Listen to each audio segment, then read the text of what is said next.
Hola, os damos ya la bienvenida y os agradecemos en primer lugar que os hayáis desplazado hasta aquí en esta tarde, que desde luego en medio de una ola de calor y donde estamos, que no es nada fácil llegar. Os agradecemos muchísimo vuestra presencia.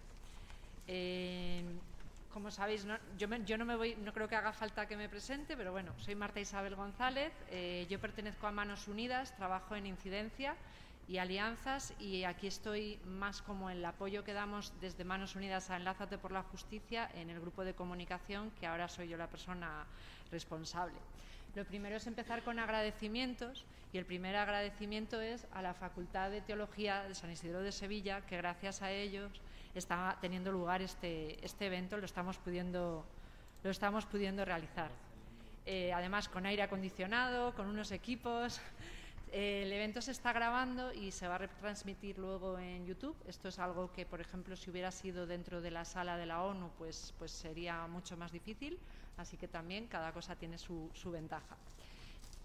Quería dar las gracias a todas las instituciones y organizaciones de Iglesia que han participado en lo que hoy vamos a realizar, ¿no? Este side event.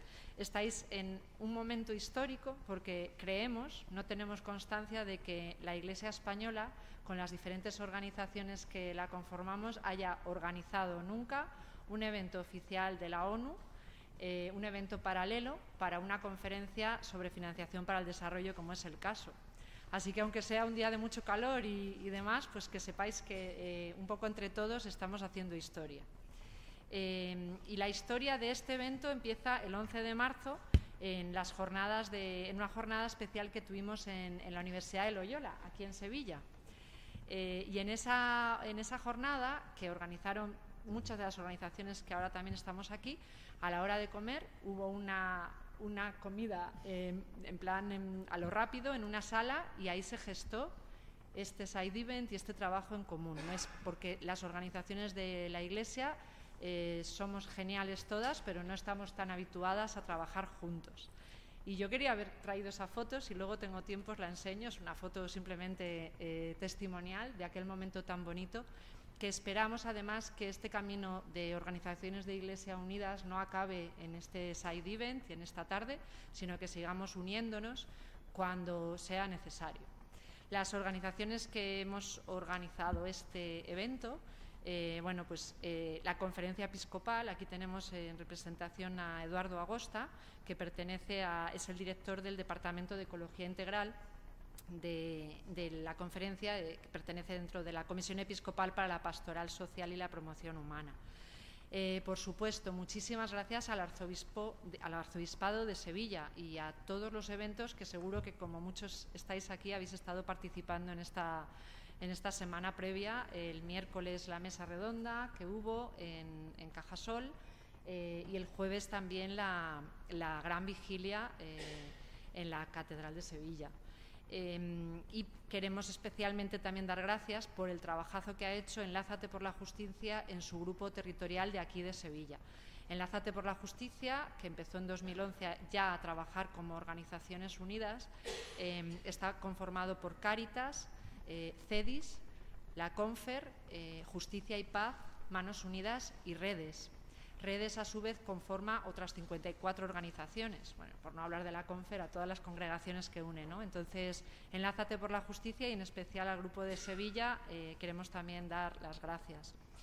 Y por último, y también algo histórico, es la presencia de la comunidad global de la economía de Francisco. Ahí barro para casa cuando digo que justo este año Manos Unidas, además tengo aquí está aquí la presidenta, cuando este año 2025 justo estamos trabajando en la cuestión de la economía, y poníamos como ejemplo en nuestra campaña anual, lo seguimos poniendo, la economía de Francisco. Bueno, la economía de Francisco tiene en España un hub, está organizada como en diferentes nodos por los diferentes países, y en España pues ya tiene su presencia desde que el Papa la convocó, ¿no? En 2019, pues ya se unieron muchas personas, economistas y demás, y ahora hay un hub en España. Además, la colaboración de la Fundación Loyola que fue donde empezó todo, y la Fundación ETEA, que es el Instituto de Desarrollo de la Universidad Loyola. Todo esto y este año, ¿por qué? Porque estamos en el año del jubileo 2025, el jubileo de la esperanza. Yo sin más voy a pasar la palabra a los invitados que están con nosotros, pero sí quería, de ese momento en el que no todos estuvisteis presentes, en aquel 11 de marzo aquí en Sevilla, leeros la síntesis de la declaración, porque de alguna manera también sitúa y nos sitúa a todos en lo que la Iglesia Unida pide a esta cuarta conferencia internacional sobre financiación para el desarrollo que está teniendo lugar, que ha empezado esta mañana aquí en Sevilla. La declaración, la síntesis, que es la breve, dice así: en el marco del año jubilar 2025 y en preparación para esta conferencia, se celebra en la Universidad Loyola la jornada Deuda y Desarrollo. El encuentro ha reflexionado sobre la urgencia de una justicia económica global inspirados por la doctrina social de la Iglesia. En un mundo interdependiente, el problema de la deuda alcanza dimensiones alarmantes. Más de la mitad de los países menos desarrollados enfrentan un sobreendeudamiento que asciende a 9 billones de dólares y la carga de servicio de la deuda ha aumentado un 50% en la última década. Actualmente, 3.300 millones de personas viven en países que están destinando más recursos al pago de intereses de la deuda que a garantizar derechos básicos como son la salud y la educación. Además, en los organismos multilaterales, como puede ser la ONU, estos países se ven obligados a aceptar decisiones bajo condiciones de negociación asimétricas.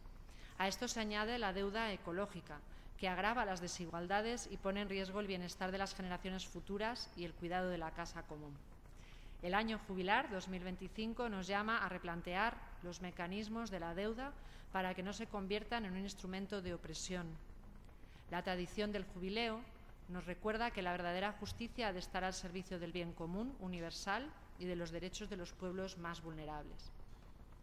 Es necesario un cambio estructural que devuelva a la economía su función social originaria, para que todos puedan tener acceso a lo necesario para una vida digna. Esta transformación no puede limitarse a cambios técnicos. Se requiere una nueva creatividad de la caridad, que vaya más allá de la asistencia y la limosna, fomentando una solidaridad real y fraterna, en la que el principio de la gratuidad y la lógica del don desempeñen un papel constitutivo de la actividad económica ordinaria. En definitiva, como pactó el Papa Francisco con los jóvenes economistas, es necesario dar un alma a la economía. Son muchas las propuestas que se han venido haciendo desde diferentes instancias. En esta declaración nos unimos a estas 6. Pedimos la cancelación o reestructuración de la deuda para liberar a los países más vulnerables del sobreendeudamiento. Pedimos canjes de deuda, en inglés debt swaps, por inversiones en salud, educación, seguridad alimentaria y medio ambiente. 3. Mayor regulación y transparencia en el endeudamiento internacional, que prevean crisis de deudas futuras, evitando condiciones perjudiciales para los países deudores y garantizando condiciones de vida digna de sus ciudadanos. 4. La creación y dotación de sistemas justos de financiación climática, que reconozcan la deuda ecológica de los países desarrollados con los países más vulnerables. 5. Un marco multilateral, inclusivo y equitativo, donde todas las partes involucradas en la crisis del endeudamiento soberano tengan voz y representación. Y por último, una economía centrada en la persona humana, inspirada en la justicia y la solidaridad, que reconozca la dignidad de todo ser humano y promueva modelos económicos basados en el bien común, el respeto a la naturaleza y la equidad global. Y la síntesis termina así: la paz no puede existir sin justicia social, y la justicia social exige una transformación profunda de las estructuras económicas que perpetúan la pobreza y la desigualdad. Que este jubileo traiga para todos, especialmente para los niños, niñas, jóvenes de los países más empobrecidos, un verdadero tiempo de gracia, de justicia y de esperanza.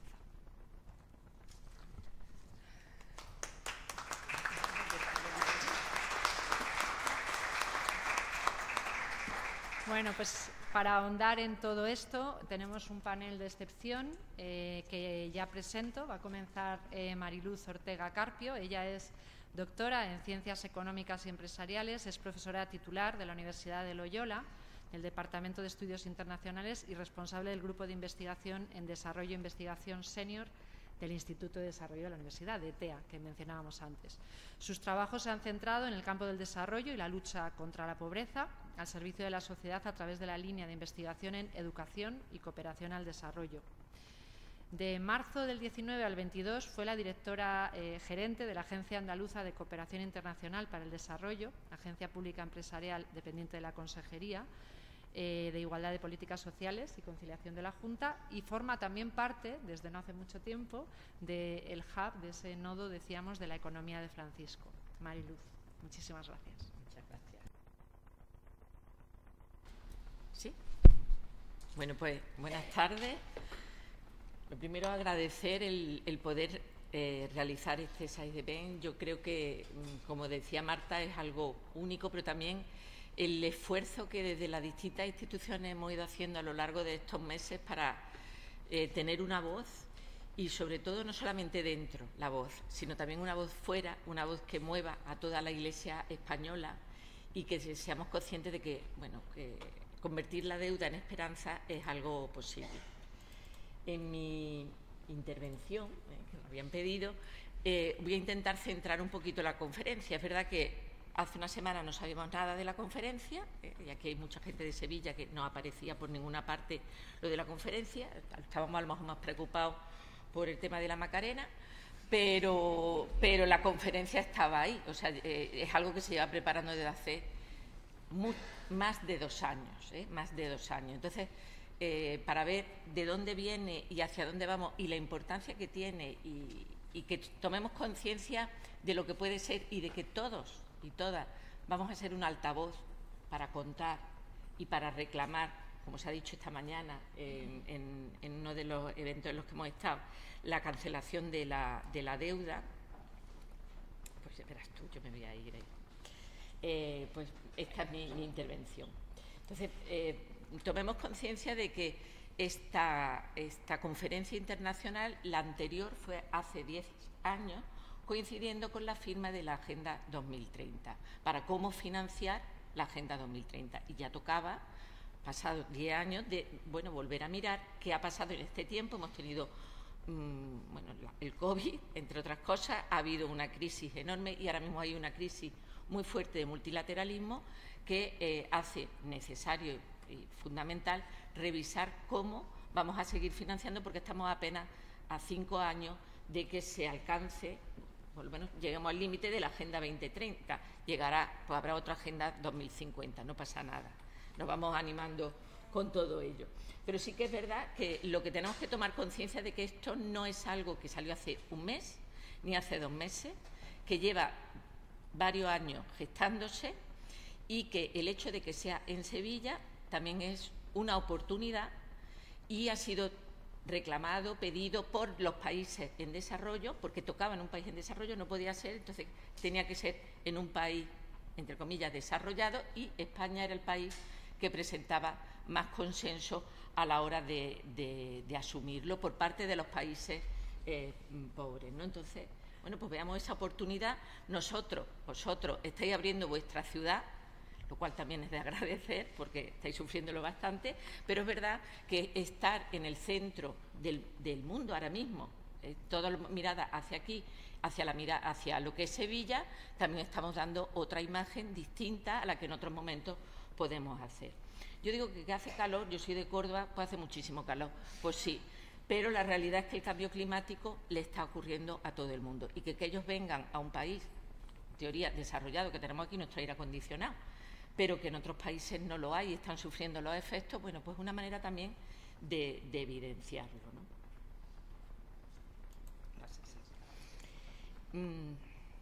Sí. Esperad un momentito. Ay, madre mía. Esto es que no lo he hecho en papel por aquello de reciclar y ahí voy. Entonces, ser conscientes de que esta mañana en Fibes había como 10.000 personas acreditadas de más de 50 delegaciones oficiales de jefes de Estado y de Gobierno, miles de organizaciones. Se van a celebrar más de 300 eventos. Este es uno, imaginaros, otros 299, muchísimos eventos, para debatir la financiación del desarrollo, que no es solamente la cancelación de la deuda, es todo lo que esto supone, ¿no? Nosotros vamos a abordar el problema de la deuda siendo conscientes de que ha alcanzado dimensiones realmente escandalosas e inaceptables. Casi todas las conferencias que yo he estado esta mañana citan este documento. Este documento es de la UNCTAD, un organismo internacional de Naciones Unidas, dedicado a los países en vías de desarrollo, que es el que mejor ha hecho y ha analizado el tema de la deuda. Y nos viene a decir como que 3,3 millones de personas viven en países que gastan más en intereses de la deuda, en intereses, que en educación o en salud. Pensad que en el mundo viven 7.000, 8.000, es que depende de... Bueno, aquí cada día tenemos más, millones de personas, pues pensar que una de cada 3 está viviendo en un país así, en un país que no puede dedicar dinero a los bienes básicos, a lo que es salud o educación. Es decir, esto supone, entre otras cosas, que bueno, podemos ayudar, entre comillas, podemos ayudar, pero es que los países, vuelvo a los datos de la UNCTAD, el número de países con salidas netas de deuda se ha duplicado en la última década. ¿Eso qué significa? Que sale más dinero del que entra, que podemos dar ayuda, puede haber préstamos, puede haber financiación para el desarrollo, puede haber muchas cosas, pero que lo que devuelven es más de lo que se les da. Y aquí tenéis una gráfica que posiblemente no se vea nada, pero sí vemos cómo crece, ¿vale? Y vemos cómo crece la deuda externa, cómo esto fue la década perdida de los años 80, la década perdida en América Latina, que fue cuando se destapó por primera vez el tema de la deuda. Aquí tenemos la crisis del 2008, pero aquí tenemos la situación actual, cómo se ha ido incrementando de una manera pues escandalosa, ¿no? Y a la vez que se incrementa, es decir, que los intereses de la deuda cada vez son mayores y cada vez, si se llega a dinero, pues es para pagar una deuda que cada vez es más. Otra forma de financiar, que es la ayuda oficial al desarrollo, que esta mañana decían, comprometámonos, nos vamos a comprometer otra vez con dar el 0,7. Y menos mal que uno de los ponentes dijo, bueno, solo ha habido 4 países que han dado el 0,7. Nosotros no, España no. Pero es que además no solamente no lo estamos dando, es que se ha disminuido a la mitad, porque la mitad de la ayuda al desarrollo la daba Estados Unidos y de un día para otro, literal, como bien saben, de un día para otro cerró la agencia. Cerró la agencia de cooperación estadounidense, se cerraron todos los programas y se está desmantelando todo lo que ha sido esa ayuda. Efecto cascada, porque Estados Unidos disminuye, pero también está disminuyendo Alemania, disminuyendo la Unión Europea, bueno, y España pues se ha comprometido, pero de ahí a que lleguemos al 0,7 aún queda mucho. Hoy ha salido un informe de la OCDE hablando precisamente de la ayuda al desarrollo y cómo en los próximos años, aunque aquí en la conferencia se está diciendo hay que incrementar la ayuda, la realidad es que en los próximos años esto va a ir todavía a menos. Pero claro, lo importante es que estas cifras que nos parecen escandalosas seamos capaces de poner rostro detrás de ellas, rostros de vida humana que no van a poder disfrutar esa vida plena y digna, tal y como todo ser humano se merece. Porque aunque yo no lo vea, aunque crea que no lo vea, eso está ocurriendo y se está disminuyendo todas esas oportunidades. Entonces, en esta cumbre de financiación del desarrollo son 6 grandes temas los que se están trabajando. Por una parte, el tema de los recursos públicos, cómo hacer frente a esos recursos, cómo facilitar que los países en desarrollo puedan tener presupuesto y en ese presupuesto también fiscalidad. Se va a hablar mucho de fiscalidad, de cómo pueden recaudar fondos, porque la mayor parte de estos países, la mayor parte de la recaudación es a través de impuestos indirectos que no gravan a la renta, que hay cantidad de dinero que se pierde, de grandes capitales que no están pagando, y tiene que haber una convención internacional para aceptarlo. También se está hablando de todo lo que es la financiación privada, de qué tipo de negocios generadores de desarrollo se tienen que hacer en estos países con capital privado, pero que facilite el desarrollo de la gente. Se ha hablado del comercio internacional, ahora que está tan de moda el tema de poner aranceles, cómo bajar aranceles o facilitar, y para eso la UNCTAD es un organismo internacional que trabaja mucho para facilitar ese comercio entre los países. Algo fundamental también, el incremento de la cooperación, la arquitectura financiera de los organismos internacionales, pero sobre todo también el tema de la deuda, ¿no? Y en ese tema de hablar de la deuda, debemos pensar, madre mía, que lo hacemos desde el convencimiento de que es posible, ¿no?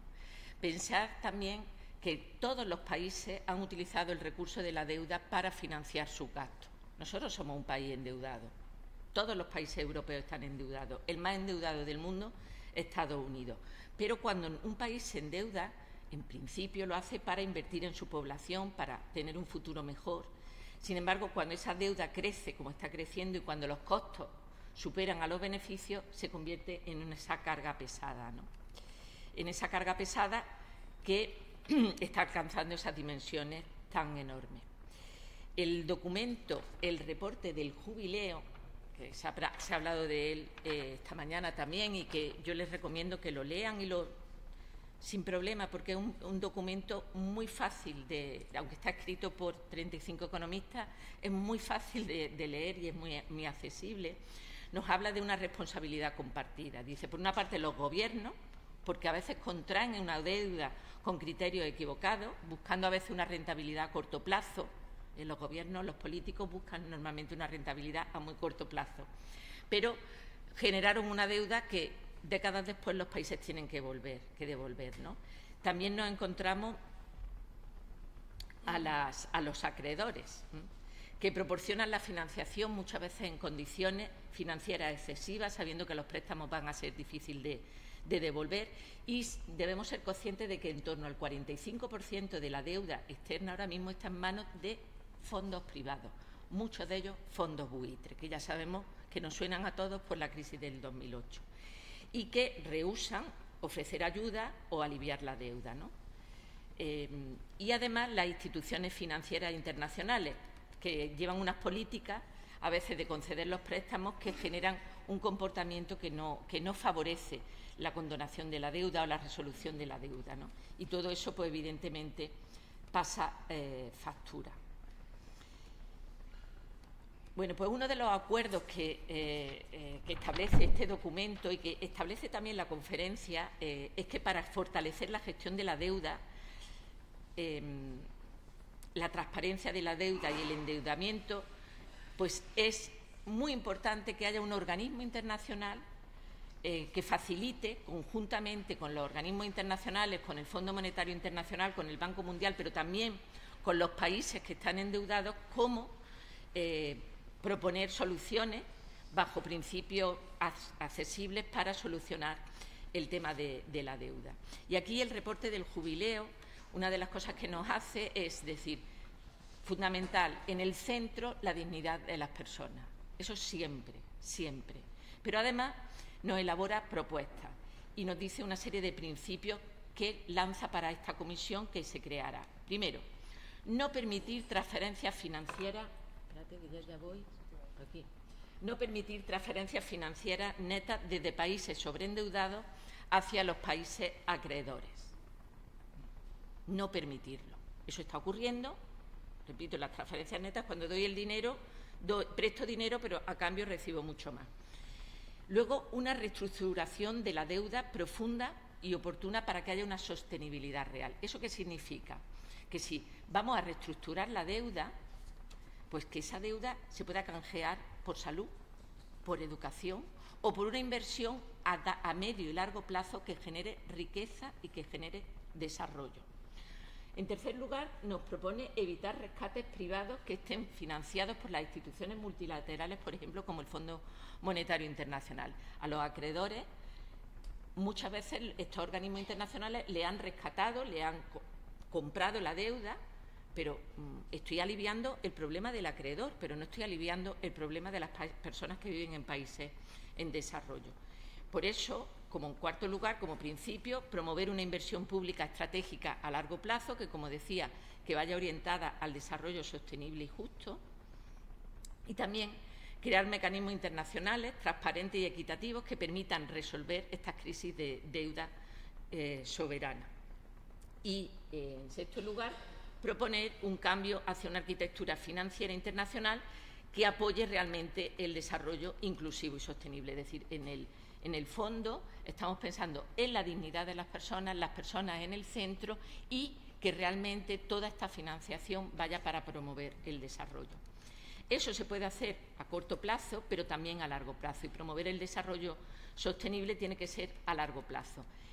Algo muy significativo, vuelvo otra vez al reporte del jubileo, es que nos dice que debemos trabajar por una solución que no promueva políticas de austeridad, sino una política de crecimiento, pero de crecimiento de desarrollo en sus tres componentes, en el componente social, medioambiental y económico.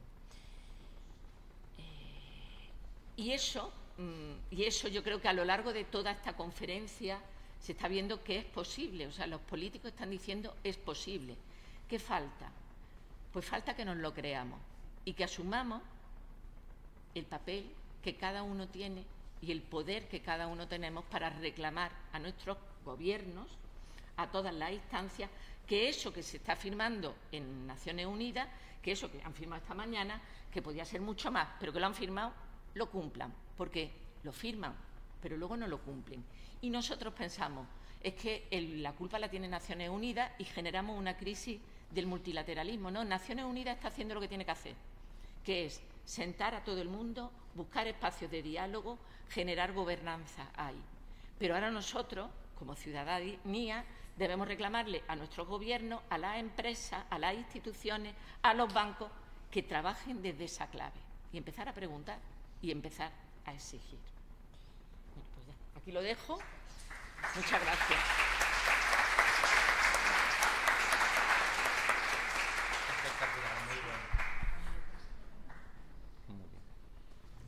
Bueno, pues muchísimas gracias a Mariluz, porque yo creo, ella es economista y a mí me consta que muchos, evidentemente, que de los que estáis aquí sabéis de economía, pero al final el que nos dé una profesora una clase de en qué consiste todo esto, agradecemos muchísimo el panorama general, el panorama también particular de la deuda. Y la verdad que sí que creo que sería fantástico que, ya que se desarrolla en España, ese 0,25 que hemos visto aumente y que logremos que España sea uno de esos 4 países, que sea el quinto, ¿no? Ojalá que lográramos ese 0,7 que tantos de los que estamos aquí recordamos. Pasamos la palabra ahora, de lo general vamos a ir yendo un poquito más a lo particular. En realidad Eduardo nos va a hablar de algo que también es de la parte general que más nos está ocupando, que es el tema de la deuda ecológica. Os voy a presentar a Eduardo, aunque sé que muchos también lo conocéis. Eduardo Agosta Escarel es fraile carmelita de la Antigua Observancia, sacerdote católico en la diócesis de Segorbe, Castellón. Actualmente es vicario en la parroquia Virgen del Carmen en Onda. Es rector de la iglesia Santa Ana en Artesa y superior local de su convento en el Santuario Virgen de la Esperanza en Onda también. En el ámbito científico y académico es director del Departamento de Ecología Integral, como decíamos al principio, de la Conferencia Episcopal Española. Y además es investigador del Grupo de Climatología de la Facultad de Geografía e Historia de la Universidad de Valencia. Además, forma parte del equipo de investigación de la Cátedra de Ecología Integral de la Universidad Católica de Valencia. Su trabajo se centra en variabilidad climática, las teleconexiones atmosféricas y los forzamientos a gran escala, así como en la relación entre ciencia del clima y la ecología integral desde una perspectiva teológica. Os aseguro que su discurso va a ser mucho menos técnico de lo que su formación indica y nos lo va a contar de una manera muy amena. Muchísimas gracias.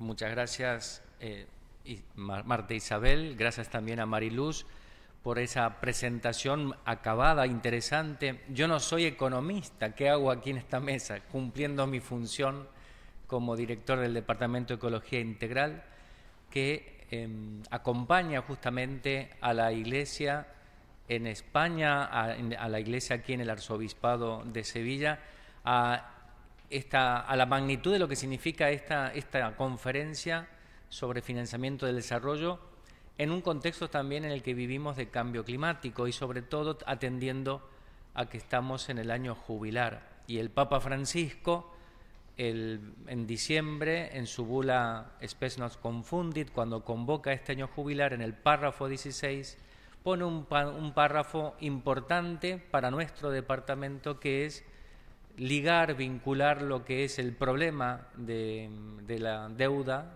del endeudamiento de los países pobres, y también una deuda escondida, que es la deuda ecológica de los países ricos, que un poquito sobre eso es lo que voy a querer contaros en esta charla. A ver si avanza.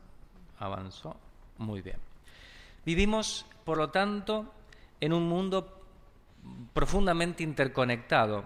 En la casa común todo está relacionado. Habéis recordado seguramente en Laudato Si esa frase, 11 veces está dicha por Francisco. Esta interconexión no es solo una idea abstracta, sino una realidad palpable que se manifiesta en cada aspecto de nuestra existencia. No se trata únicamente de una conexión física, como bien ilustra la teoría del caos o el efecto mariposa, que conocéis bien, o del proverbio chino que dice que el aleteo de una mariposa en Japón provoca un tornado en Texas. Va mucho más allá esa interconexión. Nuestra interdependencia se extiende en lo social, lo económico, lo cultural, y hasta podríamos aventurar desde esta encíclica Laudato Si en la dimensión espiritual. Una decisión económica tomada en una parte del planeta, por ejemplo ahora aquí en Sevilla, puede tener repercusiones devastadoras, generando pobrezas y desigualdad en regiones lejanas, del mismo modo como ocurre, por ejemplo, con el humo o los gases contaminantes que se elevan de una megafábrica en un continente, puede viajar miles de kilómetros alterando los patrones climáticos y provocando sequías en otros, afectando la seguridad alimentaria y las vidas de comunidades enteras. Todo está interconectado en nuestro mundo. Y el mundo económico mucho más, y es más complejo, me aventuraría a decir, que la física del sistema climático. Esta compleja red de interacciones, que debería ser nuestra mayor fortaleza como especie, a menudo también expone nuestras contradicciones más profundas, revela la fragilidad de nuestros sistemas cuando prevalece una visión fragmentada y egoísta del mundo. La falta de reconocimiento de esta interconexión intrínseca. Yo estoy yendo para atrás, no importa, yo no veo muy bien el mouse. La falta de reconocimiento de esta interconexión intrínseca nos lleva a ignorar las consecuencias de nuestras acciones, tanto a nivel individual como colectivo, sobre el bienestar del planeta y de sus habitantes. Y es urgente, por tanto, crear una conciencia de esta interdependencia para transformar los desafíos actuales en oportunidades y construir juntos un futuro más justo, equitativo y sostenible para todos. Hoy nos reunimos inspirados por una esperanza que no defrauda, en palabras de Francisco cuando convocó el año jubilar 2025 en diciembre pasado y nos invitó a reflexionar sobre las deudas que nos impiden avanzar como una única familia humana. Pero no solo habla de las deudas que aparecen en los balances de los bancos, habla de algo más profundo, una deuda de justicia, una deuda con los más pobres y una deuda también con nuestro planeta. En el informe del jubileo de la Pontificia Academia de Ciencias Sociales, que también nos presentaba María Luz, fue recientemente publicado, hace 4 días, y ahí tenemos esa dimensión de la deuda bancaria, financiera, para el desarrollo, pero Francisco también nos invita a pensar en esta deuda que tenemos para con el bienestar de la casa común. El tema, por lo tanto, que me toca es precisamente el llamado de la Iglesia a la justicia en una dimensión de condonar, de perdonar la deuda de los países empobrecidos, especialmente países insulares, pensemos en el Caribe o en las islas del Pacífico más afectadas en este momento por la crisis climática. Y no es un acto de caridad, nos va a decir Francisco en varias oportunidades antes de partir a la casa del Padre, sino un reconocimiento de una deuda mucho mayor, y ahí es donde él nos arroja una pelota a los que trabajamos en el área de la ecología integral, la deuda ecológica. Nuestra tradición, estamos en un contexto de año jubilar, nuestra tradición de fe nos ofrece una luz que podemos entender mejor a qué refería Francisco con esto. En la Biblia, la tradición del jubileo no era una simple amnistía económica, era un mecanismo divino para restaurar la justicia y recordar la verdad fundamental. La creación es un don para todos, no una propiedad exclusiva de unos pocos, creación entendiéndola como los bienes de la tierra, en ese principio universal que tenemos en la doctrina social de la Iglesia, en donde el Señor de la creación de todo no es Bill Gates, o Steve Jobs o las multinacionales, es el Creador y ha dispuesto esta tierra para el usufructo y el bienestar de todos los hijos y de todas las criaturas también. Por tanto, el jubileo es una llamada a la liberación de los esclavos y a la remisión de las deudas para que nadie quede atrapado en un ciclo perpetuo de misericordia que se hacía cada 7 años, cada 25 años, incluso lo hace el pueblo judío, cada semana tiene su jubileo, que de algo de eso recogemos los cristianos también con ese descanso dominical propio que también hemos perdido en muchos ambientes actuales. Era una forma de reajustar la balanza y garantizar que todos tuvieran la oportunidad de vivir con dignidad. El profeta Isaías nos recuerda, la obra de la justicia será la paz. Este es el lema del próximo Día de Oración Mundial por la Creación. Y no podemos hablar de paz verdadera si no hay justicia. Y la justicia en la Biblia no es solo un concepto legal, es un principio que restaura la armonía, la integridad, los que los hebreos llamaban shalom. Shalom no es solamente la paz como lo decimos nosotros, sino un desear bien físico, salud, a ti, a tu familia y a tu comunidad. Es una paz, por lo tanto, que abarca también la relación con Dios, con los demás y con la creación. No sé, ¿esto se avanza o se va para atrás? Cuando esta armonía se rompe por el pecado, por la legitimación de la codicia o por las estructuras de pecado, como llamó Juan Pablo II en Sollicitudo Rei Socialis, en su encíclica, esto que hemos construido como estructuras profundas de daño, el resultado es la injusticia, el conflicto y la degradación de nuestra casa común. Hoy, por lo tanto, esa ruptura de la armonía tiene 2 rostros. Fui para atrás, bueno, ahí vamos para adelante.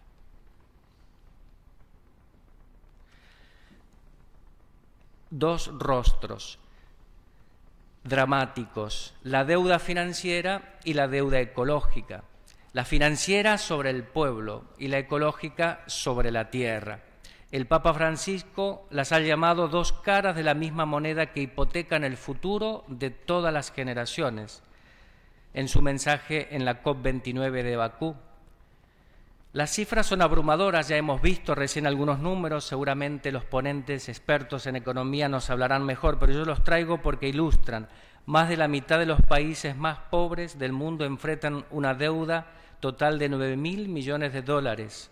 113.300 millones de personas viven en países que gastan más en pagar los intereses de esa deuda que en salud, hemos visto esos números. 122.000 millones viven en países que gastan más en deuda que en educación. Esto no es un problema contable, es una tragedia humana, es una trampa de la deuda, como llama el último documento del Dicasterio para el Desarrollo Integral Humano sobre también la cuestión de la deuda y de la deuda ecológica, a la cual la Iglesia Española y el Departamento de Ecología Integral ha contribuido. Por lo tanto, es un círculo vicioso donde los préstamos, lejos de generar desarrollo, drenan los recursos necesarios para los servicios básicos. Los países se ven forzados a aceptar condiciones que perjudican a su propia gente y a su medio ambiente, en negociaciones a menudo asimétricas, desiguales, donde apenas tienen voz. Y aquí es donde la balanza de la justicia se inclina de forma dramática. ¿Por qué? ¿Quién es el verdadero deudor?, lanzó Francisco en varias oportunidades. Históricamente los países industrializados hemos construido nuestra prosperidad explotando de manera desproporcionada los recursos naturales del planeta. Somos responsables de la mayor parte de las emisiones de gases de efecto invernadero que han causado la crisis climática. A ver si va para adelante. Ahí está, voy a dejarlo ahí. De hecho, los países del G20 son responsables casi del 80% de las emisiones históricas de CO2 u otros gases de efecto invernadero, y los menos desarrollados en apenas 4%. Esta es la deuda ecológica, el desequilibrio causado por el saqueo de recursos histórico, el colonialismo y el neocolonialismo que estamos viviendo, y la contaminación del planeta, cuyos beneficios han ido a parar a unos pocos, mientras sus consecuencias más devastadoras las sufren quienes menos han contribuido al problema. ¿Qué pasaría si algún día la cumbre climática decide poner un valor económico a las emisiones de carbonos históricas? Cuando hiciéramos esas cuentas, ¿no? Estados Unidos, la Unión Europea, China, el Reino Unido y tantos otros países, si tuvieran que saldar esa deuda. Aquí en rojo vemos en este mapa los países menos rojos son los más menos contribuidos, y claramente coincide, no es casual, con la deuda de financiamiento, ¿no? Con la deuda impagable para muchos de estos países y enredados. ¿Qué pasaría si nos animáramos a poner un valor a esa? Y ahí entraría entonces la torta, se revertiría, ¿no? Por tanto, cuando pedimos o cuando la Iglesia pide esa condonación de la deuda financiera, sobre todo de estos países que no pueden pagar porque no tienen manera, no estamos hablando de una condonación amnistía per tutti, ¿no? Sino una cuestión pensada y de solidaridad. Es reconocer, por lo tanto, que los países, es una justicia restaurativa, y reconocer que los países enriquecidos tenemos un crédito ecológico negativo con los países empobrecidos. La cancelación de su deuda económica es, en realidad, un pago parcial de nuestra inmensa deuda ecológica. Por eso el año jubilar y la presente conferencia de financiación, como ya bien se ha desarrollado la ponente anterior, son esta oportunidad histórica que no podemos dejar pasar. No podemos resignarnos, necesitamos, como decía San Juan Pablo II, una imaginación de la caridad, y como pidió Francisco a los jóvenes de Asís en la economía de Francisco, esa economía con alma, ¿no? Centrada en la persona humana. Y como ya se ha mencionado aquí anteriormente, ¿qué podemos hacer nosotros como Iglesia? En esa jornada del 11 de marzo reflexionamos, dimos nuestro aporte a partir, obviamente, del conocimiento de los expertos economistas y otros de nuestro país.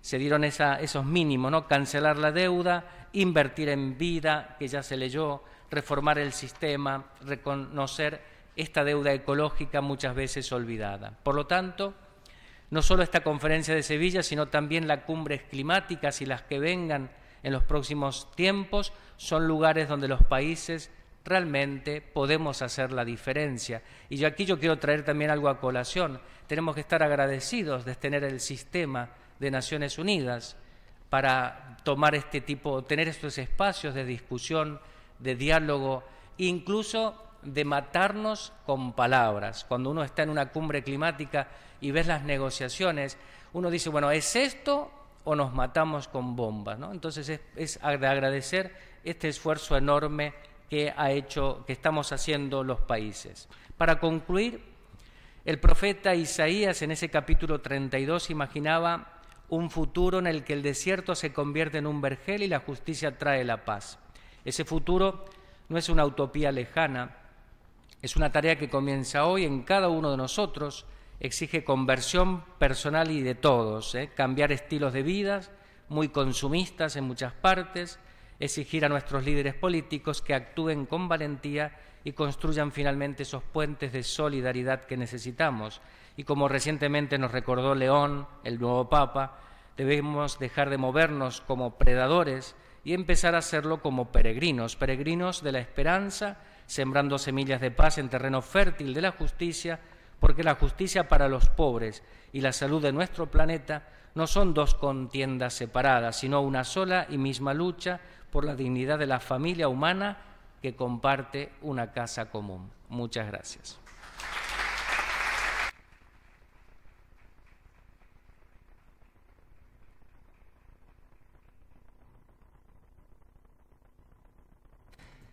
Muchísimas gracias, Eduardo.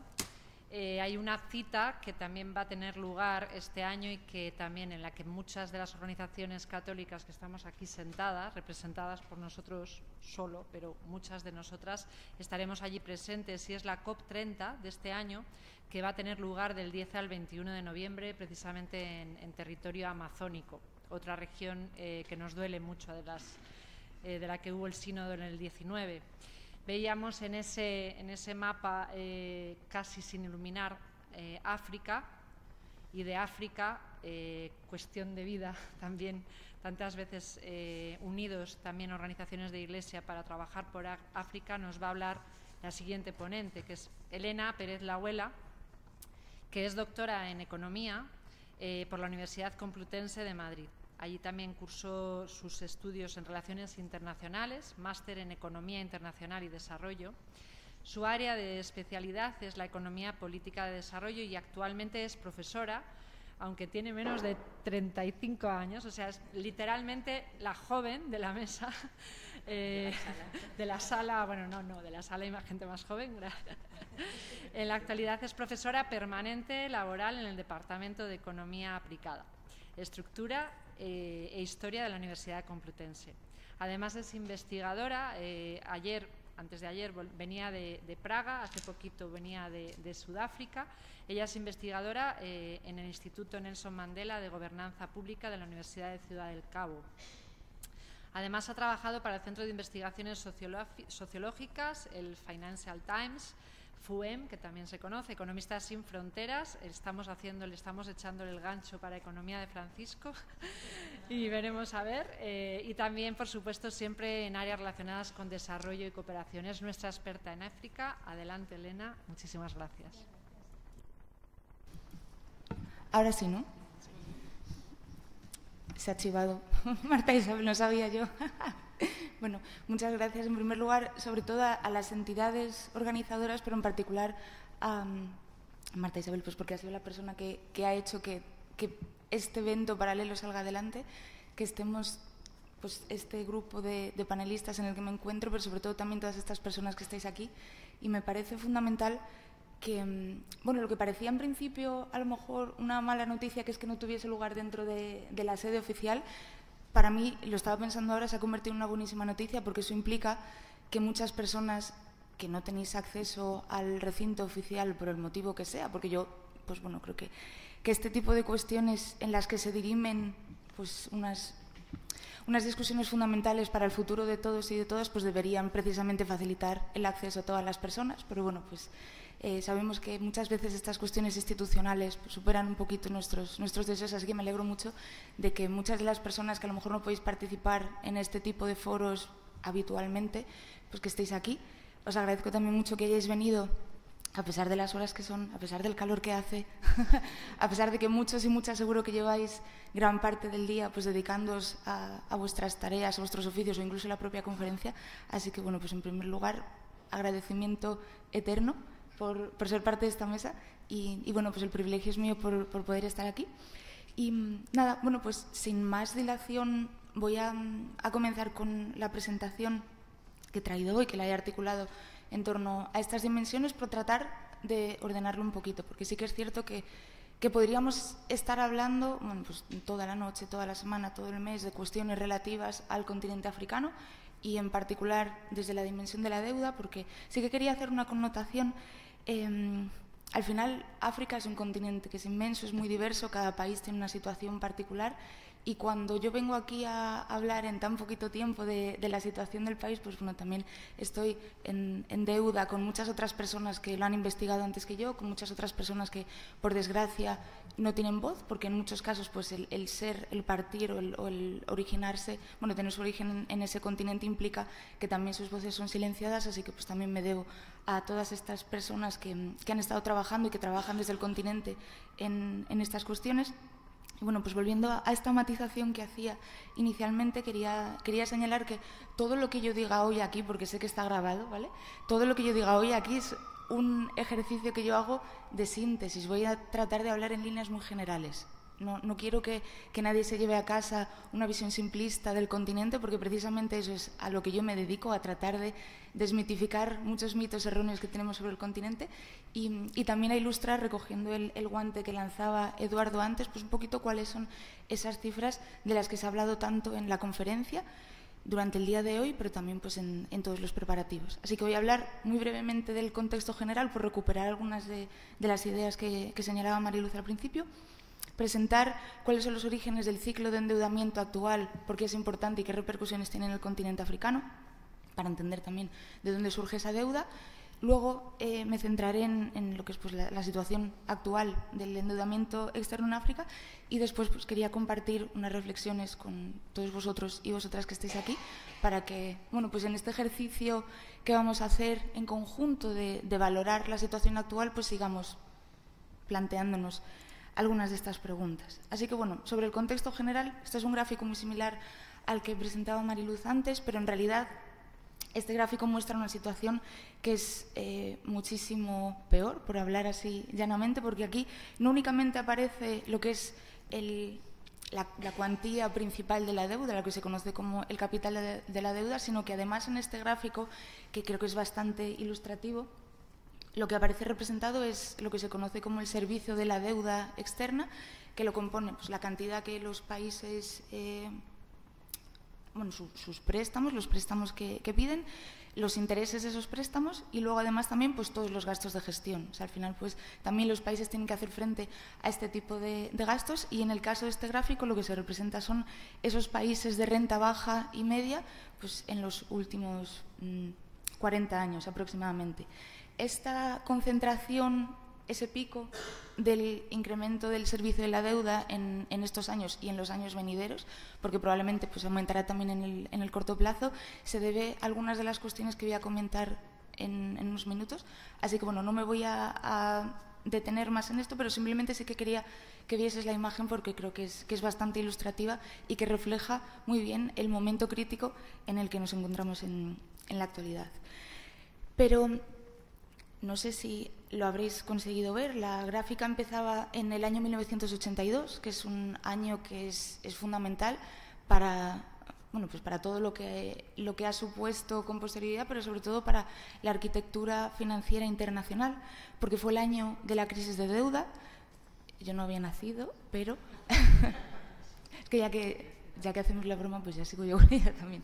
Bueno, pero sí que fue un año en el que pues comenzó con México declarándose en situación de impago y a eso le sucedieron una serie de reformas y de propuestas políticas que iban precisamente en la línea de lo que inicialmente se pensaba que iba a ser un alivio de la deuda, pero que ha acabado siendo una gran condena para un montón de economías en muchos lugares del mundo.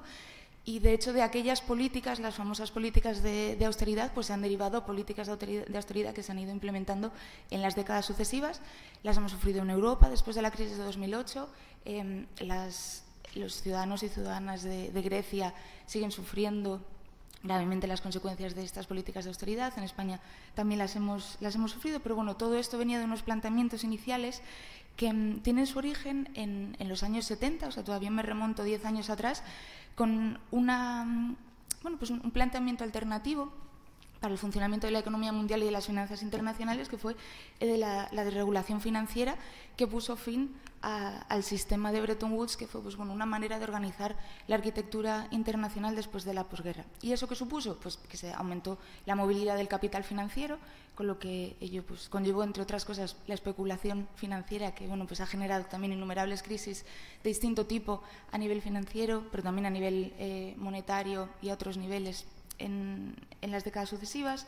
la desregulación de los tipos de cambio, la convertibilidad de las monedas, también pues la desregulación de los tipos de interés. Y aquí me gustaría destacar también dos cuestiones que son fundamentales, que son pues otra serie de políticas, no solamente en el plano financiero, sino en otras dimensiones de la economía mundial, pues sobre todo en el ámbito comercial. Esta intención por liberalizar, por abrir las economías al exterior y por privatizar. Que en algunos casos, cuando las economías son maduras, pues bueno, pueden ser medidas que tengan sentido, ahí ya pues podríamos tener otro debate, pero en el caso de algunas economías que recién estaban alcanzando sus procesos de independencia, pues fue una exposición muy dramática a la economía mundial, que puede ser muy violenta, y efectivamente pues lo fue, como se ha visto en muchos casos en muchas economías de distintas partes del mundo. Y también quería hacer referencia a una segunda cuestión, que es el papel que han desempeñado las instituciones financieras internacionales, tanto en la promoción de este orden económico y también en la gestión de las distintas crisis. En concreto, el Fondo Monetario Internacional y el Banco Mundial, que han tenido un papel muy activo, un papel normativo, porque han favorecido una serie de medidas que de alguna manera han desencadenado estas crisis, o por lo menos no han ayudado a paliarlas, y también un poder ideológico de tipo pues, persuasivo y coercitivo para tratar de alguna manera favorecer a los intereses de sus mayores accionistas, que pues vamos a ver aquí en esta tabla quiénes son, principalmente Estados Unidos, como pues, principal economía accionista dentro del Banco Mundial. O sea, al final el Banco Mundial funciona pues, como cualquier banco, ¿no? Tiene sus accionistas, pues Estados Unidos, que ha sido la economía más rica después de la Segunda Guerra Mundial, desde la posguerra hasta la actualidad, ha sido la que más ha contribuido al Banco Mundial y, por lo tanto, la que más ha condicionado las resoluciones que se han tomado en el Banco Mundial. Y dentro del Fondo Monetario Internacional, que es esa gráfica que veis a vuestra derecha, la línea gris, que no sé si veis al fondo, pero bueno, es una línea que queda bastante por encima del resto, hace referencia a las cuotas con las que participan las economías más avanzadas en estas instituciones. Entonces, al final, pues esas instituciones que deberían velar por una arquitectura financiera internacional que fuese democrática son las primeras que no funcionan de manera democrática, y esto tiene un efecto pues muy palpable y muy evidente en todas estas economías que sufren pues, bueno, las políticas que se llevan a cabo.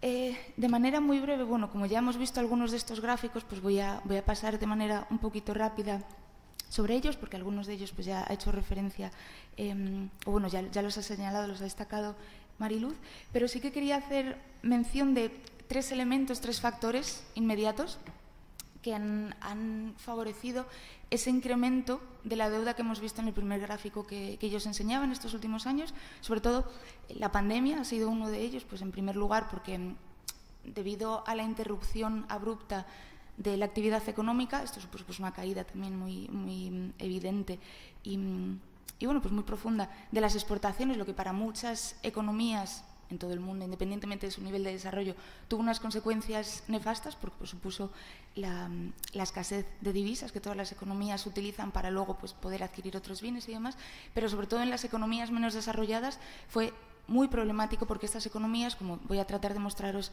a continuación, son economías que son excesivamente y extremadamente dependientes de la economía mundial. Además también pues, el aumento del desempleo y otra serie de cuestiones que no voy a relatar porque, pues bueno, no sé, iba a decir por desgracia, no sé si por desgracia o por suerte, pero bueno, las hemos sufrido todo el mundo. Pero bueno, pues requirieron la aprobación de paquetes de gasto sanitario y social, lo que también conllevó el incremento del endeudamiento, de nuevo, de todo tipo de economías, pero las que finalmente lo sufrieron más pues fueron las economías menos desarrolladas. La invasión de Ucrania por parte de Rusia también conllevó un aumento de los tipos de interés, que también pues bueno, favoreció a aquellas personas que pues, podían beneficiarse de invertir dinero, de realizar inversiones, pues porque aumentaba los rendimientos de esas inversiones, pero también perjudicó mucho a aquellos países en concreto que tenían una carga de la deuda mucho mayor. Se apreció el dólar, lo que también pues, para aquellas deudas que habían estado denominadas en dólares o para aquellas economías cuya moneda no es el dólar, pues también supuso una carga adicional. Y también bueno, pues ha habido una reconfiguración de las entidades inversoras a nivel mundial, se han incrementado los bonos privados y los acreedores privados y bueno, pues esto ha ha derivado en que las condiciones sean mucho más estrictas también para muchas de estas economías a la hora de tratar de devolver sus préstamos. Pero realmente, ¿dónde surge la deuda? Pues yo cuando pienso en deuda y cuando pienso en esta conferencia y cuando pienso en tantos debates, tantas horas de debate que pues, han tenido lugar en el seno de la conferencia anteriormente y muchas veces en muchos debates que se tienen en la actualidad, hablamos de la deuda, pero la deuda realmente es la consecuencia de un orden mundial que es injusto, es un orden mundial que es asimétrico, es un orden mundial que vive y subsiste gracias a la subordinación de muchos países, de muchas economías y de una gran cantidad de muchísimos millones de personas en todo el mundo que están sujetas a pues, la propia subordinación financiera, a dinámicas de intercambio desigual, a desequilibrios comerciales, a distintas relaciones jerárquicas en términos comerciales, en términos productivos, en términos financieros, en términos monetarios. Es decir, es la propia arquitectura del sistema internacional, pero no solo en la dimensión financiera, sino en todas las dimensiones, la productiva, la comercial y también la monetaria, la que arroja y la que da como resultado esta situación de endeudamiento de las economías africanas. Y me ha alegrado mucho la intervención de Eduardo y su participación en el panel, porque ha señalado una dimensión en la que no voy a hacer hincapié porque creo que pues, bueno, ya soy muy evidente, pero es efectivamente esa dimensión de la deuda ecológica en la que también encontramos una posición subordinada de las economías menos desarrolladas, pese a que estas economías son las que más aportan a todo el mundo. De hecho, en este gráfico que traigo aquí, que espero que se vea bien, es un gráfico que desarrolló a partir de un estudio el profesor Jason Hickel, que bueno, pues ahora le tenemos en la Universidad de Barcelona. Él es originario de Eswatini, que es un país que está en el sur de África, y él hizo un estudio por el cual se señalaba cómo todas las economías menos desarrolladas, lo que en algunos y algunas economistas, entre los que me incluyo, denominamos economías periféricas, sin ninguna connotación negativa, es simplemente pues, una cuestión teórica. Estas economías aportan muchísimo más al exterior de lo que reciben, por ejemplo, en términos de ayuda. Y bueno, pues para muestra un botón, la gráfica positiva, la única barrita positiva, que es esa pequeñita que sobresale hacia arriba, es lo que reciben las economías periféricas o lo que recibían hasta 2017 en términos de ayuda oficial al desarrollo. Todo lo demás es lo que sale de esas economías al exterior y muchas veces no de manera voluntaria, sino en algunos casos de manera forzada y pues las economías no tienen ni siquiera la posibilidad de decidir cuál es el destino de esos fondos. Y pienso, pues, por ejemplo, en la repatriación de los beneficios que hacen las corporaciones transnacionales, que es lo que comúnmente se denomina la fuga de capitales, la cantidad ingente de dinero que sale de estas economías, que podría utilizarse si se aplicase pues, el impuesto correspondiente para favorecer los procesos de desarrollo, de transformación estructural de estas economías. También pues otras prácticas que llevan a cabo las empresas transnacionales, como la facturación comercial indebida y los precios de transferencia, cuestiones relacionadas con derechos de propiedad intelectual. En fin, hay una cantidad ingente de elementos que podríamos destacar, pero lo que sí que quería llamar la atención, lo que sí que quería mostrar y evidenciar es precisamente esa asimetría, que creo que es bastante determinante en este sentido. Otra imagen que ilustra la transferencia neta de recursos de las economías periféricas a las economías centrales, esta en concreto es sobre transferencias financieras, que simplemente pues por corroborar lo que he comentado anteriormente. Y ya si por fin entro a relatar pues de manera bastante sintética, ya digo, me encantaría poder detenerme en estas cuestiones, pero pues siempre habrá más oportunidades. Al final, África es... la situación de la deuda en África se explica por esta idea de la financiarización subordinada o de la posición subordinada de África en la dimensión financiera de las relaciones internacionales, sobre todo porque genera una acumulación de deuda que en algunos casos es legítima, porque fue adquirida por gobiernos que no habían sido elegidos democráticamente, y en otros casos pues porque genera desajustes estructurales que no hacen sino perpetuar esta posición en la que se encuentra África en la economía mundial. Hay distintos factores de endeudamiento, también hay una parte que puede ser adscrita a lo que es la gestión de las políticas públicas de los países africanos, pero en realidad hay distintos elementos que tienen que ver, de nuevo, con esta arquitectura financiera internacional, que tienen que ver pues, con los costes de endeudamiento, que están todos ellos determinados por factores que escapan al control de las economías africanas, pues las perspectivas de crecimiento de la economía mundial, la política monetaria de economías centrales, la percepción del riesgo, luego también cuestiones a las que hemos hecho ya referencia, los costes del servicio de la deuda, los costes de liquidación. Y luego también hay una cuestión que es la de la capacidad de pago, que está muy limitada en el caso de estos países, y para hacer referencia a cada uno de estos puntos de manera también muy breve os traía una serie de gráficos para que veáis pues, bueno, que efectivamente África no es el continente más endeudado en el mundo. O sea, de hecho el continente más endeudado del mundo es América del Norte, precisamente porque Estados Unidos, que es el país más endeudado, se encuentra ahí. Pero sí que la diferencia aquí estriba en cuáles son los intereses a los que tiene que hacer frente cada una de estas economías. África, siendo una región que ha contraído simplemente el 2% de la deuda mundial, tiene que hacer frente al 10%, o un 10% más de intereses que el resto de las economías. Y de hecho tiene que pagar hasta 4 veces más de costes de liquidación que Estados Unidos, o 12 veces más de costes de liquidación que Alemania. Entonces estos son elementos que también, pues, por supuesto, agravan la situación del propio continente. Y os quería traer un artículo los resultados de un artículo que se ha publicado recientemente por parte del profesor Andrew Fisher de la Universidad de Rotterdam, que es un profesor que ha dedicado toda su vida a estudiar el caso de Zambia, que es una economía pues, dependiente de las exportaciones de minerales, en concreto de las exportaciones de cobre, y que también es dependiente de lo que ocurre a nivel mundial, la fuga de capitales, que supone el 20% de su Producto Interior Bruto. Es decir, cada año el 20% de lo que producen se pierde en la salida al exterior. Y ya así, para terminar, quería compartir unas reflexiones finales que voy a presentar pues, de manera muy sintética. El endeudamiento no siempre es negativo cuando se utiliza para fines productivos, y así se ha utilizado históricamente desde una perspectiva económica. Puede ser positivo porque permite que las economías pues, precisamente sean más autosuficientes, menos dependientes de la economía mundial.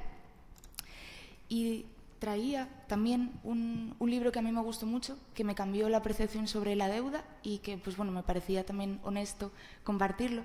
Es un libro de una persona que yo aprecio mucho, nunca tuve el gusto de conocerla, era un antropólogo económico que trabajaba en la universidad, en la London School of Economics de la Universidad de Londres, que es una historia alternativa de la economía que ahora sobre la deuda.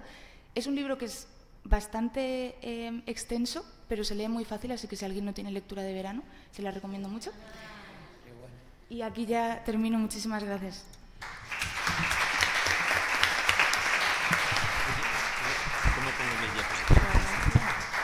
Muchísimas gracias, Elena. La verdad que hemos tenido clase de Economía General, Economía con Ecología, y esto ha sido una clase express de África. Yo creo que nos hemos quedado con ganas de mucho más, y eso que ella habla muy rápido, pero nos ha contado muchas cosas. No te preocupes, Elena, porque seguro que va a haber posibilidad de preguntas también. Ahí está, esto es. Vale. Vamos a dar paso a nuestro cuarto y último ponente, que en realidad nos va a hablar de un aspecto. A ver, pasadme si queréis el que me pase. No Pásame el ratón. Gracias. Antes nos contaba, nos han hablado ya del reporte del jubileo, ¿de acuerdo? Que es el documento que os hablábamos que se ha presentado esta semana, el día 20, concretamente la semana pasada, y en ese reporte se habla también de una cuestión esencial. Es un documento, perdón, cancelar. Este es el tuyo, ¿no? Vale.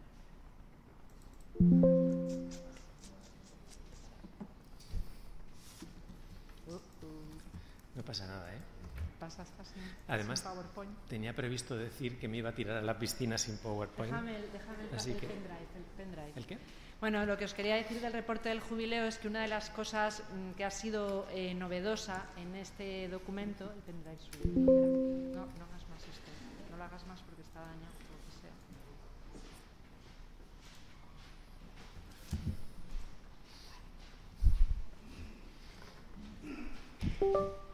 Son cosas del directo.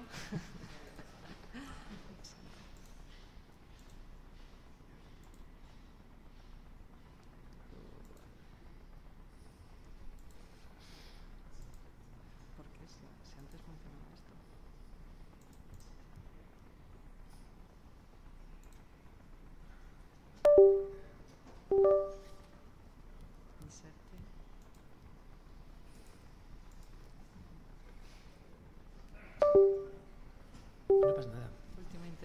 Ahí está. Primero que presentó y que le dio aquí a la presentadora el PowerPoint. Pues os lo prometemos. El más aplicado. Pero algo Bueno, pasa déjalo, no aquí, pasa nada. no lo podemos abrir. A ver si aquí. Bueno. Vamos a ver. Dice que está. Haga clic en reparar. Vamos allá. Bueno, Agustín, adelante. Perfecto. No hay posibilidad porque tampoco el PDF lo... No, déjalo, no pasa nada. Nada. Bueno, le presento, decía del reporte del jubileo que lo esencial también que han dicho de este informe es que por primera vez ese informe lo que une es el sólido enfoque económico con el imperativo moral de actuar.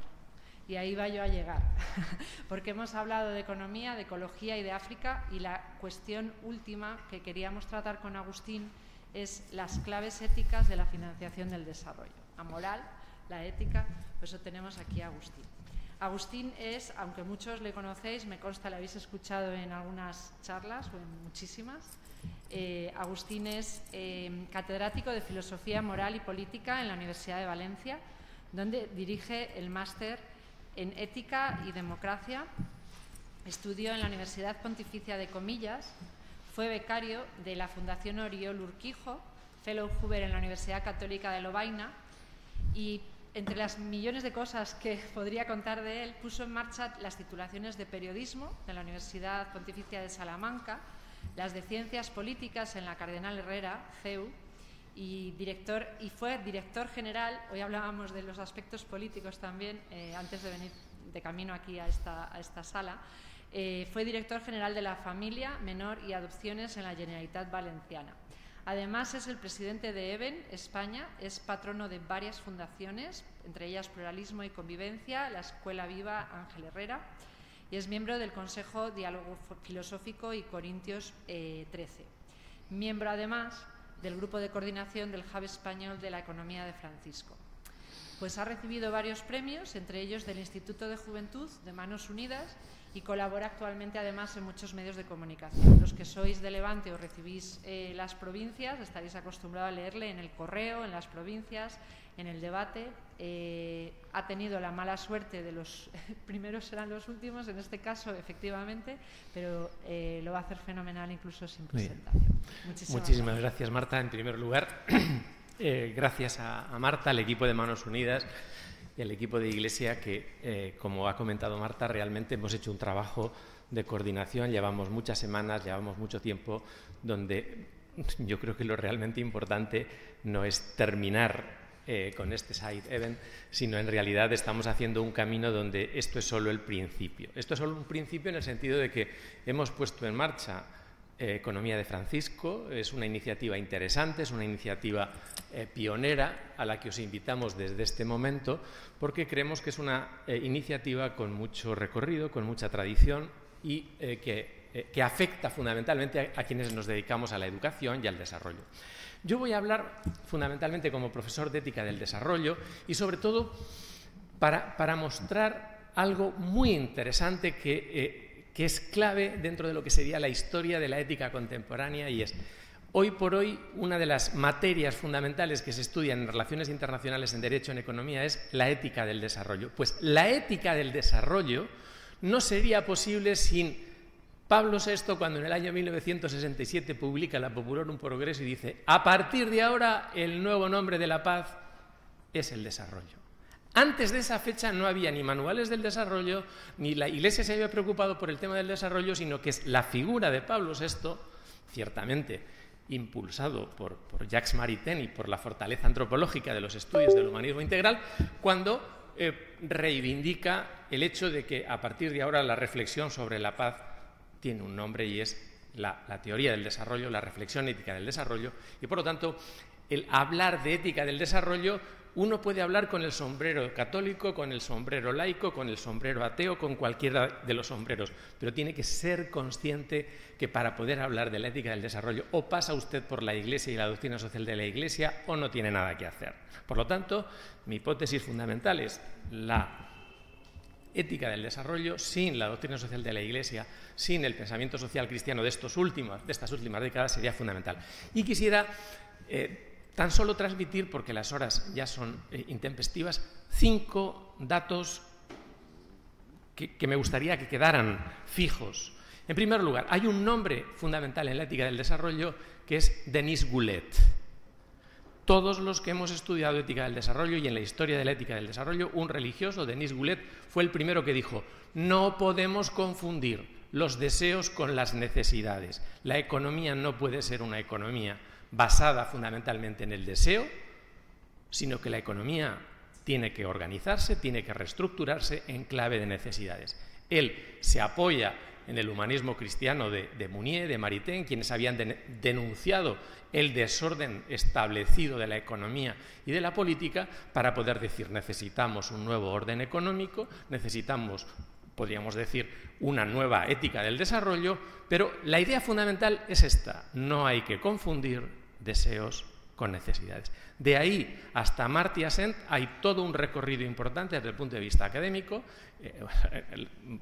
Podríamos acudir a cualquier estudiante o a cualquier investigador de éticas del desarrollo, y cuando terminamos en Amartya Sen y cuando empezamos, tenemos que ser conscientes de esa figura a la que le debemos nuestro agradecimiento. Yo tuve el privilegio de conocerle, de trabajar con él, cuando realmente nadie hablaba de ética del desarrollo, porque hay una cuestión muy importante cuando hablamos del desarrollo, y es, en realidad, la reflexión sobre el desarrollo es una reflexión que nos va a llevar siempre al modelo de democracia del que estamos hablando. Por lo tanto, reflexionar sobre ética del desarrollo es preguntarnos qué modelo de democracia vamos a plantear. Segunda idea. Cuando en este tipo de espacios, en este tipo de eventos, nos planteamos la relación entre deuda y desarrollo, siempre aparece una cuestión clave, y es la necesidad de tomarse la economía en serio.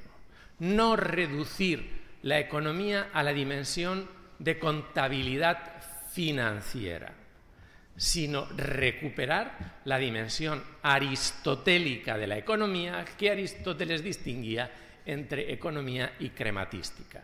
A partir de esa distinción, a partir de ese error, realmente la tradición franciscana ha recuperado la dimensión relacional de la actividad económica, y la historia de las cajas de ahorro, la historia de los Montes de Piedad, la historia del cooperativismo, la historia de la economía social, el impacto de León XIII en la economía del siglo XX depende fundamentalmente de tomarse la economía en serio.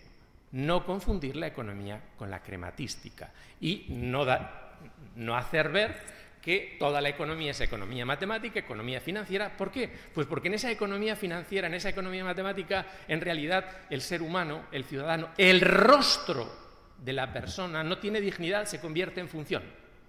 Los economistas, en las facultades de economía, el gran drama de las facultades de economía es el convertir a los consumidores, a los ciudadanos, a las personas, desde el punto de vista de la ética cristiana, diríamos a los seres humanos, se les quita el rostro y se les hace creer que la economía es una cuestión matemática, que la economía es una cuestión neutral. Todo lo contrario, realmente la economía no es un saber neutral, sino que los grandes economistas han sido los grandes moralistas. Desde Aristóteles hasta Adam Smith, realmente hay una relación fundamental para tomarse la economía en serio. Por lo tanto, la conferencia sobre financiación, sobre la deuda a nivel internacional en la que nos encontramos, es una conferencia en la cual lo que está saliendo, el tema fundamental es, en realidad, los cimientos de la economía no son sólidos, son líquidos, se hunden. El sistema económico se está hundiendo. ¿Por qué? Pues porque no tiene cimientos sólidos, porque no tiene rostros de personas, sino que tiene funciones matemáticas. Tercera, es decir, esta recuperación de la economía en su dimensión auténtica, como ciencia social relacional, realmente se olvida de que lo que mantiene el mercado no son los datos, las cifras, los números. Lo que mantiene el mercado es la confianza. La economía no es una economía de mercado, sino es una economía social de mercado. Y en la historia de la economía de comunión, la economía civil, la doctrina social de la Iglesia, no nos hartaremos de recordar que la economía de mercado tiene una base social, y si defendemos la economía de mercado es porque es economía social basada en la confianza. Sin la dimensión antropológica de la confianza, no habría verdadera economía. Tercera idea importante en este contexto. Hoy la deuda se presenta como fatum, como destino. Tenemos datos, tenemos informaciones, es decir, cuando en la Iglesia nos preocupa la lógica del perdón, es una lógica de la donación que no es la lógica del datum, no es la lógica del fatum, del destino. Es decir, cuando la Iglesia se plantea la refinanciación y la donación es porque está dispuesta a decir: los dueños de la historia no son los economistas, los banqueros y los financieros, sino que son las personas. Por lo tanto, la deuda puede plantearse como un destino o como una oportunidad. Quienes estamos a nivel eclesial trabajando en este tema somos conscientes de que en realidad lo que puede romper con la lógica inevitable de la deuda es la gracia. Y ese elemento gracioso del perdón es fundamental. Probablemente luego, desde el punto de vista operativo, habrá que ver cómo lo actuamos, pero desde el punto de vista ético es fundamental. Y preguntémonos nosotros, en realidad, ¿qué significa en nuestras vidas el perdón? El perdón es un elemento, vamos a llamarlo supraético, no tiene nada que ver con la ética tiene que ver con el cálculo de equivalentes, con la buena economía, pero el perdón introduce un elemento gracioso y lógico, no forma parte de la lógica de la economía y por lo tanto rompe la dinámica del dato, rompe la dinámica del destino e introduce en la historia el elemento de la gracia, de la libertad. Y por lo tanto este dato hay que tenerlo en cuenta ante tantas cifras, porque muchas veces cuando nos preocupan el 0,7, el 0,8, el 0,2, realmente nuestra preocupación son fundamentalmente, como os decía, datos. Y esto es peligroso porque muchas veces los datos nos llevan a decir: ¿y qué puedo hacer yo? ¿Y qué vamos a hacer nosotros? Pues lo harán los economistas y tal. Entonces, la condena a la deuda como destino realmente nos va a llevar a la impotencia ética y va a decir: bueno, nos estamos olvidando de esa dimensión ética donde tendríamos que replantearnos ese papel, podríamos decir, del donum y no solo del fatum. En cuarto lugar, el perdón es una categoría moral donde la Iglesia Católica y nosotros como comunidad católica tendríamos que pensarlo más en serio. ¿Por qué? Fundamentalmente porque no somos conscientes de la fuerza moral que hay tan solo en la idea de perdonar. El perdón es revolucionario, pero desempeña una función estructural. Esta mañana, en el evento que hemos tenido, en la mesa, en una de las mesas, en la mesa del Vaticano, es decir, estaba uno de los monseñores que ha intervenido, ha dicho: realmente la Iglesia no pide ni misericordia, no pide nada gracioso, simplemente pide justicia. Y de hecho, cuando pedimos la condonación de la deuda, la reformulación de la deuda, estamos pidiendo justicia. ¡Ojo! ¿Pero qué tipo de justicia? ¿La nuestra es la justicia de Rawls? ¿Es la de Elster? ¿Es la de Aristóteles? No. Nuestra justicia, la idea de justicia evangélica y sobre todo la idea de justicia samaritana es ecológica porque integra la casa común, integra el medio ambiente, integra lo que podríamos llamar la ecología integral en términos, podríamos decir, éticos. Pero, fijaos, la lógica del perdón introduce dentro de lo que sería el discurso de la justicia la posibilidad de que la justicia no sea vengativa, no sea tan solo un equilibrio financiero. Y entonces la idea de perdón evita que la historia de la justicia internacional no sea la historia del ajusticiamiento de unos países con respecto a los otros. ¿Por qué? Pues porque evita la pendiente resbaladiza hacia la ley del talión donde las instituciones internacionales sitúan la justicia. ¿Por qué el jubileo? ¿Por qué el perdón? Porque recuerda que sin una justicia samaritana, que la vida de la Iglesia, que las comunidades cristianas realmente estamos vitalizando y energizando como máximos morales para alimentar los mínimos sociales, realmente esa lógica supone el darnos cuenta de que el perdón, lo samaritano, realmente refunda y evita que la justicia sea una justicia blandengue, justiciera, una justicia débil.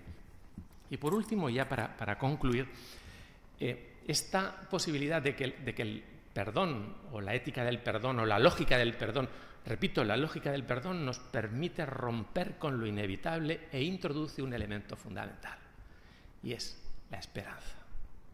Yo voy a esperar que tú no hagas lo que has hecho hasta ahora porque te perdono. En la investigación académica, científica y económica no cabe el perdón. Y nosotros nos atrevemos a introducir una lógica que rompe este tipo de lógica, pero, y esto es importante, abre la oportunidad de la esperanza. Y recuerden aquellas, Kant tenía 3 preguntas fundamentales: ¿qué puedo conocer? ¿Qué debo hacer? Pero había una pregunta fundamental: ¿qué me está permitido esperar? Hoy me comentaba, cuando hemos oído al ministro Álvarez, hoy el ministro Álvarez, igual que el rey ayer, utilizaron una palabra que no estaba en los guiones oficiales. Esperamos que esta confianza, que este encuentro, que esta discusión que tenemos aquí realmente sea una pizca de esperanza, un elemento de esperanza. Repito, el discurso político oficial, el discurso de la arquitectura financiera internacional no quiere utilizar la palabra esperanza, pero nosotros introducimos el jubileo, introducimos la deuda, introducimos la condenación y el perdón. ¿Por qué? Pues porque sabemos que nuestra acción está vinculada a un horizonte de esperanza. No está por el corto plazo, sino que está por el medio y largo plazo. Cualquier documento de reestructuración de la deuda, cualquier documento sobre el desarrollo, hoy introduce el término generación, intergeneración, transgeneración, es decir, la deuda para futuras generaciones, e introduce la perspectiva del largo plazo, que en la ética cristiana es fundamental. Y por último, y con ello ya concluyo, realmente, por ejemplo, Manos Unidas, o por ejemplo, desde el punto de vista eclesial, los que nos dedicamos a la educación y la ética del desarrollo, realmente tenemos que ser conscientes de un dato fundamental. Ciencias de datos producen hombres de datos. Lo nuestro no son los datos, son las dotes. El Internet de los datos, la inteligencia artificial. Muchas veces nuestras conversaciones son sobre datos, pero se nos olvida que la capacitación, la dotación, en la reflexión sobre el desarrollo falta un elemento fundamental, y es la capacitación. En la lógica del desarrollo se habla del, entre comillas, empower, empoderamiento.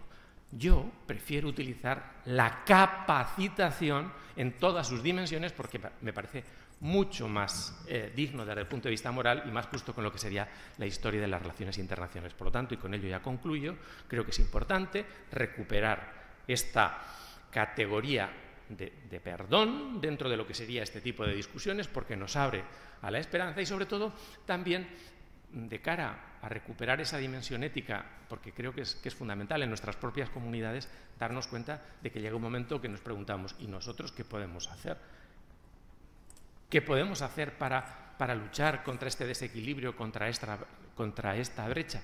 Pues fundamentalmente promover estrategias de capacitación, promover estrategias de formación, promover un tipo de iniciativas que tengan que ver con los hábitos del corazón, con las virtudes, con ir de abajo hacia arriba, no de arriba hacia abajo. Y por lo tanto, repito, para concluir, es muy importante ser conscientes de esta lógica que estamos introduciendo dentro de este tipo de debates.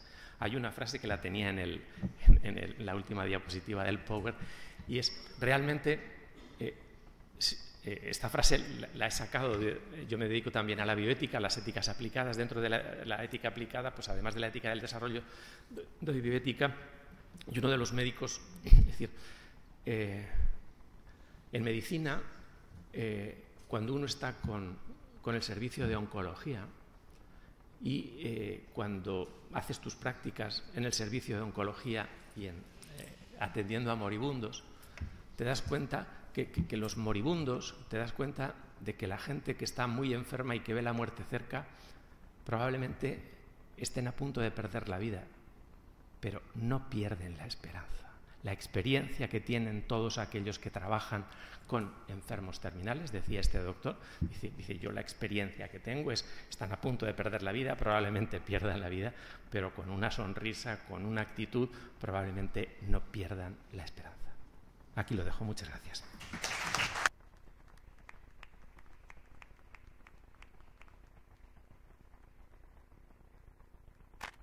Muchísimas gracias. Como sabíamos, con o sin PowerPoint nos iba a atrapar. Agustín nos iba a atrapar. Yo quiero dar 2 avisos solo. Estamos en realidad fuera de tiempo, son las 10, pero no queríamos dejar de dar, si hay una pregunta o 2 que estéis como que os morís por hacer. Y dar un aviso, esto se está grabando y mañana, seguramente mañana a primera hora de la mañana ya se podrá ver en el canal de YouTube de Enlázate por la Justicia y de algunas de sus organizaciones miembro cuando quieran también se lo quieren replicar, y en el de Economia Francesco. Y segundo, claro, todo lo que hemos escuchado aquí nos lo queremos llevar y darle vueltas, ¿no? Entonces, bueno, vamos a publicar también, yo les he pedido a ellos sus intervenciones, que no va a ser como lo que hemos oído en vivo y en directo, pero para que lo podamos reflexionar, leer todo este tema de la economía del don, de la lógica del perdón, de la esperanza. Le agradecemos muchísimo a Agustín que nos haya reconectado con el tema del jubileo, y a todos los ponentes, y digo, os las vamos a pasar, incluso si me lo han pasado también en inglés, porque estamos en un evento internacional y aunque el español es lo que más se está oyendo en estos últimos días, también queremos que nuestras voces, la voz de la Iglesia, siga llegando cuanto más lejos mejor, y ya con el español e inglés yo creo que solo nos falta el chino para cubrir el mundo entero, básicamente, número de hablantes. Bueno, entonces, hay posibilidad de una pregunta y nos vamos como corriendo. Una, y si hay otra que diga, levante la mano ahora o calle para siempre. Vale, pues perfecto. Con esta pregunta vamos a cerrar, sobre todo porque la sala también nos la van a... Tenemos que irnos de aquí. Y dejamos también la opción de que a lo mejor en YouTube y en redes sociales nos vayáis haciendo comentarios y podamos ir completando. Adelante. Gracias. Mira, lo primero, gracias a todos los ponentes, me ha parecido estupenda la mesa. Y era una pregunta dirigida a Elena, si es posible. He percibido a lo largo de los días que llevamos aquí como que el término economía de austeridad no se ve bien. Yo no soy economista, entiendo que la economía de austeridad, cuando no se ve bien, es cuando se aplica a países empobrecidos, pero me parece que es fundamental en los países que no lo son. Tampoco he oído ni en una sola ocasión, no sé cuál es su opinión, el término de crecimiento. Me parece que el desarrollo sostenible es un oxímoron. Martínez Alier ha trabajado en eso y hay una estrecha relación entre el incremento del PIB y el deterioro ambiental. Y creo que es una laguna que no se está tratando y de lo que nadie quiere hablar. Y quería saber tu opinión. Gracias.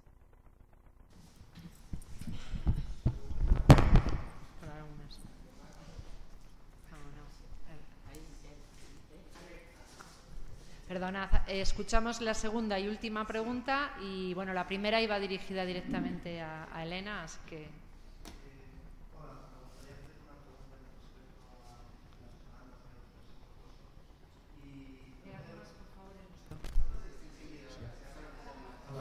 Ahora.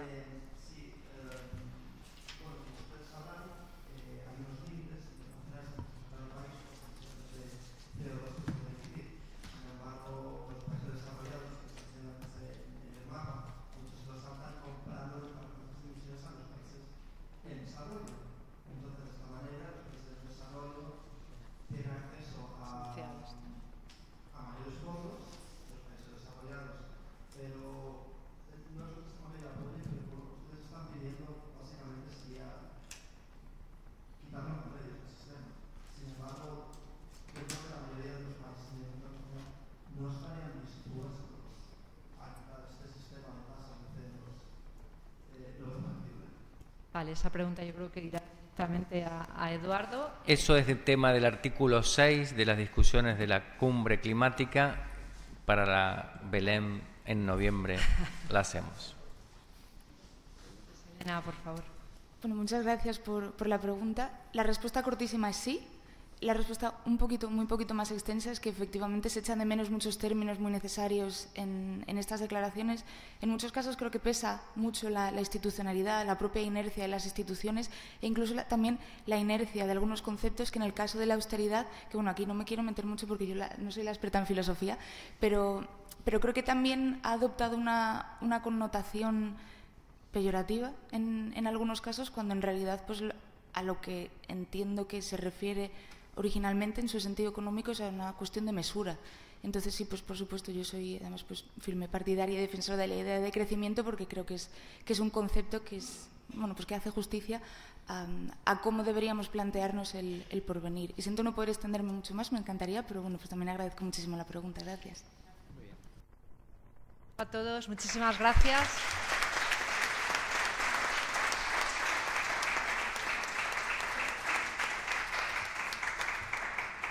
Gracias.